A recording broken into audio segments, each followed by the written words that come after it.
Sarah stood frozen in the hallway. The house was dead silent, except for the pounding of her own heart in her ears. It was 3 a.m. She had come downstairs for water, but now she couldn't move. Humpty Dumpty sat on the wall. Humpty Dumpty had a great fall. The sound drifted from the living room. It wasn't David. It was too deep, too raspy. It sounded wet. Sarah tried to call out to her husband upstairs, but her throat was tight with terror. No sound came out. The humming stopped abruptly. Sarah's eyes adjusted to the darkness of the living room wall. The drywall wasn't smooth anymore. It was shifting. It was pushing outward.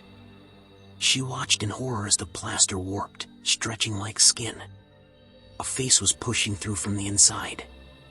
It wasn't human. It was melted, distorted features mashed together, humming that nursery rhyme again, but louder this time. It pressed against the wall, trying to break through into their world.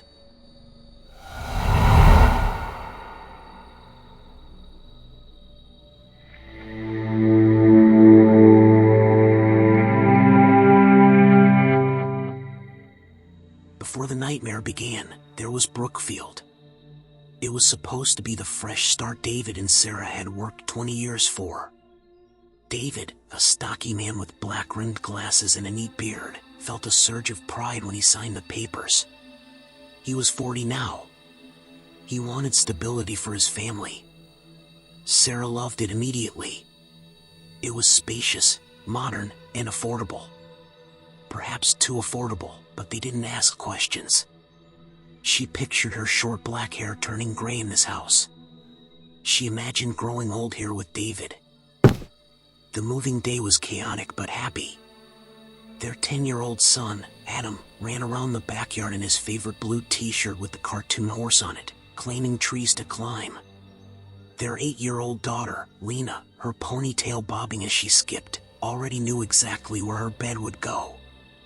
For the first month, life was perfect. The house was bright. It felt safe. David and Sarah would sit on the patio after the kids were asleep, talking about how lucky they were to snag this place in Brookfield. They felt secure. They had no idea that the house was just waiting. It was letting them get comfortable. It was letting them put down roots so it would hurt more when it ripped them out.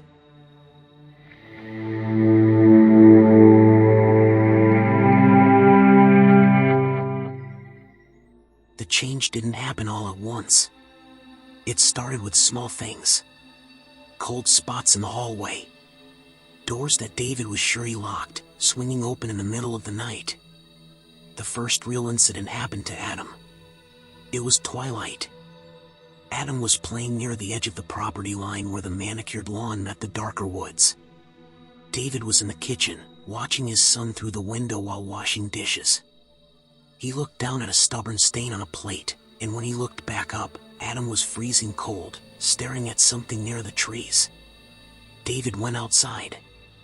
He asked his son what was wrong. Adam didn't blink. He pointed a shaking finger toward the tree line. He whispered that he saw a girl. David squinted, adjusting his glasses. He saw nothing but shadows. He asked Adam what kind of girl. Adam's voice trembled as he described her. He said she was wearing a white dress, like for a party. But it wasn't white anymore. He said it was drenched. He said it looked like she had walked through a waterfall of blood. She was just standing there, staring at Adam with black, empty holes where her eyes should be. David felt a chill that had nothing to do with the evening air. He grabbed Adam's shoulder and hurried him inside. He told Sarah it was just an overactive imagination. Kids see things in the dark. They both wanted to believe that.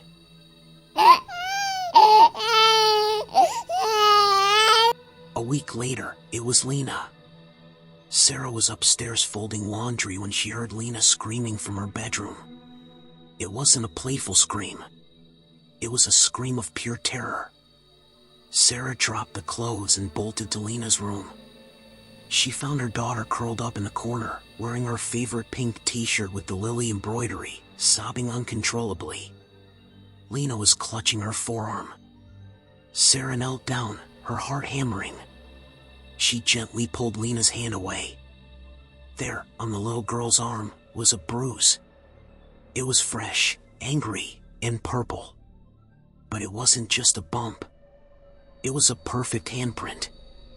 The fingers were long and thin, much larger than Lena's, and they were wrapped tightly around her wrist.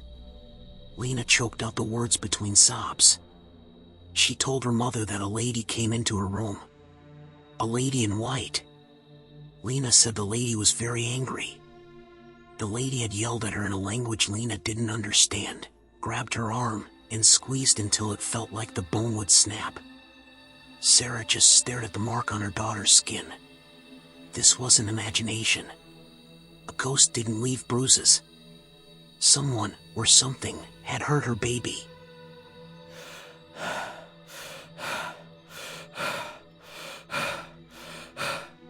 The third incident broke Sarah. It was 2 weeks after Lena got hurt. The atmosphere in the house was thick with tension now. Nobody slept well. Sarah woke up in the dead of night. She was lying on her back. The room was pitch black, save for a sliver of moonlight from the window. She tried to roll over to face David, but she couldn't move. Her body felt impossibly heavy. It felt like sacks of concrete had been stacked on her chest, pinning her to the mattress. Sleep paralysis. She had read about it. She tried to tell herself to remain calm, to just wiggle a toe. Then, she sensed it.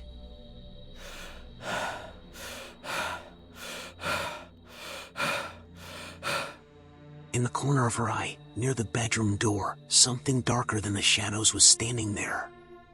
It was tall. A silhouette. It looked like a woman in a long, flowing dress.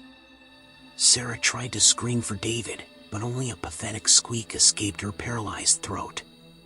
The silhouette moved. It didn't walk, it glided toward the bed.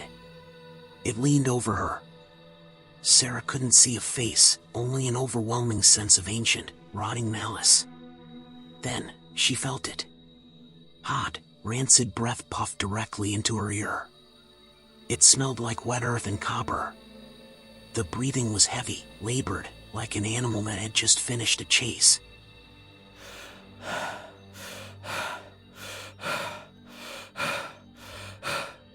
Sarah violently jerked awake, gasping for air.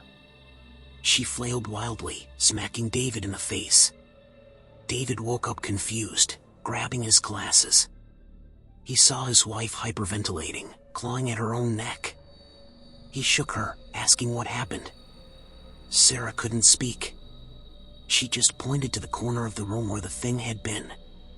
It was empty now, but the smell of wet earth lingered in the air.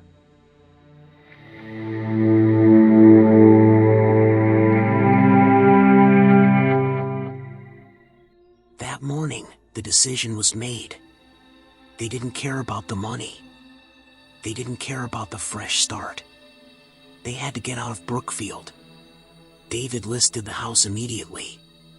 They priced it to sell fast. But the house didn't want to let them go. Weeks went by. Every time a potential buyer came for a viewing, something happened. The lights would flicker violently. A foul smell like sulfur would fill the kitchen. During an open house, a massive dead bird crashed through the living room window, shattering glass everywhere. Nobody made an offer. The family was trapped. The tension in the house became unbearable. David and Sarah argued constantly in hushed tones, trying not to scare the children more than they already were.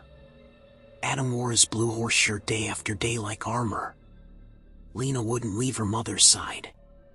And then came the final night. The night Sarah went downstairs for water. Humpty Dumpty sat on the wall. Humpty Dumpty had a great fall. Sarah was trapped in the hallway, watching the living room wall warp. The humming of the nursery rhyme grew louder. It wasn't a child song anymore. It was a threat. The deep voice was mocking them. Humpty Dumpty sat on a wall. The face pushing through the plaster became clearer. It was a man's face, but it looked like it had been smashed with a hammer. One eye was lower than the other, the jaw hung slack and broken. It pressed harder, the drywall cracking and dusting around the shape of its head. It was trying to birth itself into their living room. Sarah's fight or flight response finally kicked in. She didn't scream. She turned and bolted up the stairs, taking them 2 at a time. She burst into the bedroom. David was already sitting up, his glasses on, looking terrified. He had heard the humming too. Sarah didn't need to explain. She grabbed David's arm, her grip tight enough to bruise. She told him they were leaving. Right now. They woke the kids. They didn't pack bags. They didn't grab coats. David grabbed the car keys, Sarah grabbed Lena, and David grabbed Adam. They ran out of the front door, leaving it wide open behind them. They sped away from Brookfield in the middle of the night, none of them daring to look back at the house. They stayed in a cheap motel 2 towns over for a month. David lowered the price of the house by nearly 50%. It sold in 3 days to an investment company that didn't ask questions. They lost almost everything financial they had worked for. They live in a small apartment now. It's cramped. It doesn't have a yard for Adam or a nice room for Lena. But the walls are solid. And when the lights go out, they stay out. David and Sarah still don't talk about that final night. But sometimes, when it's very quiet, Sarah catches David just staring at a blank wall, his body rigid with tension, waiting for it to move.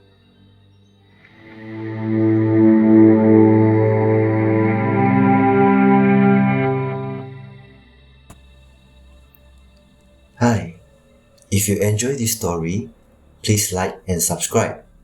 To ensure you don't miss the continuation, make sure to hit the notification bell. Thank you.